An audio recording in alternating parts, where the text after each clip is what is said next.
Paano maglipat ng hamster token galing funding papuntang trading? Click ang asset, tapos i-click ang funding, tapos hanapin ang hamster token or HMSTR.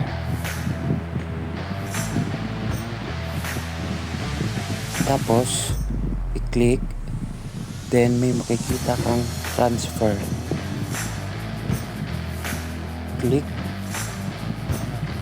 then may makikitang transfer, click mo transfer, tapos makikita mo funding trading.